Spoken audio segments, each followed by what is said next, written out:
আসসালামু আলাইকুম রহমতুল্লাহি বারাকাতুহু। আজকে আমি কবুতরকে খাবার দেওয়ার জন্য সকাল সকাল ছাদে চলে যাচ্ছি।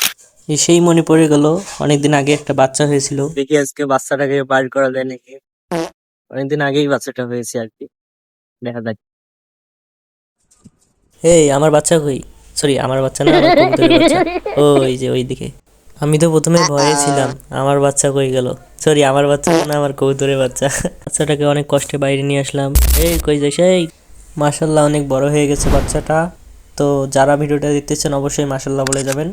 হাই হাই, এ কি বসন্ত উঠছে আমার কবুতরের ঠোঁটে। আপনাদের কবুতরের এরকম বসন্ত হলে আপনারা কোনো ওষুধ ছাড়াই ওকে ঠিক করতে পারবেন, কোনো ব্যাপার না। বাড়িতে যে আপনাদের টুথপেস্ট থাকে, ওই টুথপেস্ট যদি আপনি বসন্তের উপরে লাগাই দেন তাহলে ওটা শুকিয়ে যাবে। তো আমি ওর বাসায় ওকে ড্রপ করে দিয়ে আসলাম, দেখেন কি সুন্দর করে খাওয়াচ্ছে। তো এই ছিল আমাদের আজকের ভিডিও। নেক্সট ভিডিওতে দেখা হবে। খোদা হাফেজ।